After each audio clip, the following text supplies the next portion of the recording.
লাম তাগফির লানা ওয়া তারহামনা লানাকুনান্না মিনাল খাসিরিন। এই দোয়াটা করলেন আমাদের পিতামাতা, আল্লাহ পাক মাফ করবে। কিন্তু মাফ করার পরে আর জান্নাতে থাকা হলো? এই পৃথিবীতে নামিয়ে দেওয়া। পৃথিবীতে নামিয়ে দেওয়ার পরে একটা হায়াত দেওয়া হলো, কারো 50, 60, 70, 100, 200, 500, 1000 ইত্যাদি। এবং আল্লাহর পক্ষ থেকে ঐশী গ্রন্থ পাঠানো হলো, কখনো তাওরাত, কখনো জাবুর, কখনো ইনজিল ইত্যাদি, কখনো কোরআন। শর্ত দেওয়া হলো যারা আল্লাহ পাকের এই ঐশী গ্রন্থগুলো মেনে চলবে তারা ইনশাআল্লাহ আবার মৃত্যুর পর সেই জান্নাতে ফিরে যাবে যেখান থেকে তারা বহিষ্কৃত হয়েছে। আর যে বা যারাই আল্লাহ পাকের এই আয়াত, নিদর্শন এবং ঐশী গ্রন্থগুলোকে অস্বীকার করবে, এটাকে মিথ্যা প্রতিপন্ন করবে, আল্লাহ পাক এদের সবাইকে জাহান্নাম পূর্ণ করবে ইনশাআল্লাহ। আল্লাহ পাক এটাও বলেছেন যে আল্লাহ পাক ওয়ালাকাদ যারানা লিজাহান্নামা কাসীরাম মিনাল জিন্নি ওয়াল ইনস, আল্লাহ পাক বহু মানুষ আর জিনকে দিয়ে জাহান্নাম পূর্ণ করবেন। আর এই দুই জাতিকে পাঠানো হয়েছিল পৃথিবীতে শুধু আল্লাহর ইবাদত করার জন্য। ওয়া মা খালাকুল জিন্না ওয়াল ইনসা ইল্লা লিয়াবুদুন, এরা সেটা করে নাই। এই কারণে আল্লাহ পাক হাদিসের মধ্যে জানিয়েছেন প্রতি 1099 জন মানুষকে আল্লাহ পাক জাহান্নামে পাঠাবেন। তবে বেশিরভাগ জান্নাতি হবে এই উম্মতে মুহাম্মাদের মধ্যে। এবার শোনেন, আমাদের পিতামাতার এই পরিণতির পর আল্লাহ পাক যখন আমাদেরকে পৃথিবীতে পাঠালেন, আল্লাহ পাক আমাদেরকে নগ্ন করে পৃথিবীতে রাখেন নাই। সুবহানাল্লাহ।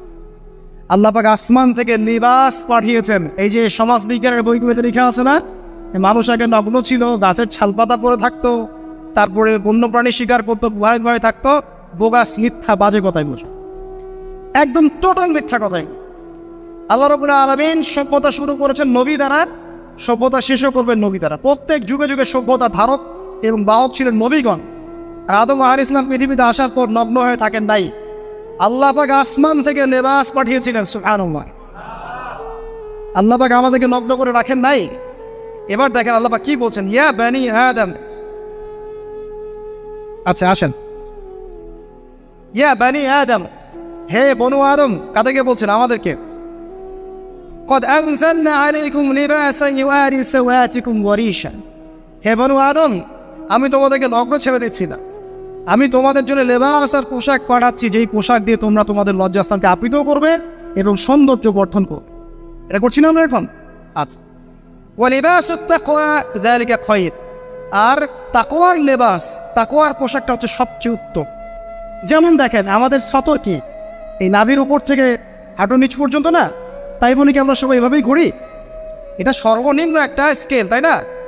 এর উপর আপনি জিব্বা পরছেন, পাগড়ি পরছেন, টুপি পরছেন, বা আপনি হয়তো আরো ঢিলেঢালা কোনো পোশাক পরছেন, এই পোশাকটাকে বলা হচ্ছে তাকওয়ার পোশাক। ওয়ালিবাসুত তাকওয়া যালিকা খায়র, এটা আরো উত্তম। একজন মেয়ের, অনেক আলেম বলছেন যে চোখ, এই চোখটুকু ঢেকে বের করে দেখা যাবে, বলছে না? অনেকে বলেছেন কি না? কিন্তু এটাও যদি কেউ সামনে জিলবাব দিয়ে ঢেকে রাখে তাহলে কি উত্তম নয়? পর্দার ক্ষেত্রে উত্তম নয়? তো লিবাসুত তাকওয়া যালিকা খায়র, তাকওয়ার যে পোশাক সেটা আরো উত্তম বেশ। নর্মালি তো পোশাক দিয়েছি, তাকওয়ার পোশাক সবচেয়ে উত্তম বেশ। আল্লাহ পাকের একটা সতর্কবাণী শুনে নেবার, যালিকা মিন আয়াতিল্লাহ, এই পোশাকটা আল্লাহ পাকের নিদর্শন। পোশাকটা কি? আল্লাহ পাকের নিদর্শন। লাআল্লাকুম ইয়াযাক্কারুন, যাতে করে তোমরা স্মরণ করতে পারো। কি স্মরণ করবো? ওই যে আমাদের পিতামাতাকে নগ্ন করে দিয়েছে ইবলিস, এটা মনে রাখতে পারো তোমরা, এটা আল্লাহ পাকের নিদর্শন। ইয়া বানি আদম, হে বনু আদম, লা ইয়াফতিনান্নাকুমুশ শাইতান। এবার শোনেন, আল্লাহ পাক আমাদেরকে বলছেন, হে বনু আদম, লা ইয়াফতিনান্নাকুমুশ শাইতান, শয়তান যেন আবার তোমাদেরকে ফিতনায় ফেলতে না পারে। পৃথিবীতে তোমরা থাকবে, শয়তানের বহু দোসর তোমাদের সামনে থাকবে, ডানে বামে, যে ডান থেকে আসবে, বাম থেকে আসবে, হ্যাঁ, সামন পিছন থেকে আসবে, মিডিয়ার মধ্যে তোমাদের ঘরে ঘরে ঢুকে যাবে শয়তানের দোসর। লা ইয়াফতিনান্নাকুমুশ শাইতান, শয়তানের দোসররা যেন তোমাদেরকে ফিতনায় ফেলতে না। কে বলছেন? আল্লাহ পাক বলছেন। কিরকম ফিতনা? কামা খরাজা আবাওয়াইকুম মিনাল জান্নাহ, ঠিক যেভাবে শয়তান তোমাদের পিতামাতাকে জান্নাত থেকে বের করে দিয়েছিল, ওই রকম ফিতনায় যেন ফেলতে না পারে। ঠিক আছে? ওয়ায়ানজিউ আনহুমা লিবাসাহুমা, এবং শয়তান তোমাদের পিতামাতার লেবাস খুলে ফেলেছিল, নগ্ন করে দিয়েছিল, নগ্নতা, বেহায়াপনা, অশ্লীলতা শিখিয়েছিল, ওই দিকে ধাবিত করতে চেয়েছিল। শয়তানের দোসররা যেন এটা করতে তোমাদের সাথে না পারে, সতর্ক থাকবে। লিউরিয়াহুমা সাওআতিহিমা, যাতে করে তোমাদের লজ্জাস্থানটা উন্মুক্ত হয়ে যায়। ইন্নাহু ইয়ারাকুম, নিশ্চয় শয়তান তোমাদের সবাইকে দেখতে পায়। হুয়া ওয়া কাবিলুহু, সে এবং তার পুরো কবিলার লোকজন, মিন হাইসু লা তারাউনাহুম, এমন জায়গা থেকে যে জায়গা তোমরা দেখতে পারো। আর শয়তান এবং তার অনুসারী যারা আছে, মানুষের জিন, তারা তোমাদেরকে দেখতে পারে এমন জায়গা থেকে যা তোমরা দেখো না।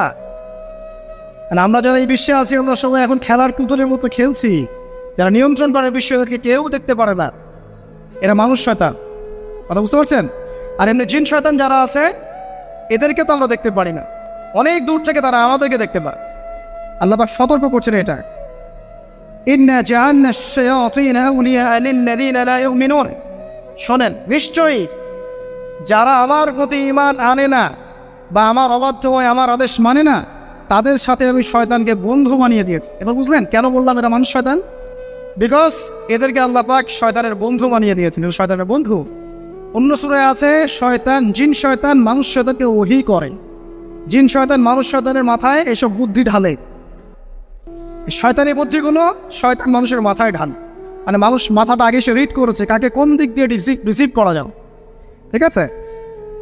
আচ্ছা, এরপরে আরো আল্লাহ পাক বলছে, ওয়াইদা ফাআন ফাহিশাতান, তারা যখন কোনো ফাহিশা কাজ করে, নোংরা বেহায়ার মতো কাজ করে, কোন তারা বলে ওয়াজাদনা আলাইহি আবানা, এরকম করেই আমরা আমাদের পিতা মাতাদেরকে পেয়েছি। আর যুগ যুগ ধরে সংস্কৃতি চলে আসছে, নগ্নতার সংস্কৃতি, বলে না?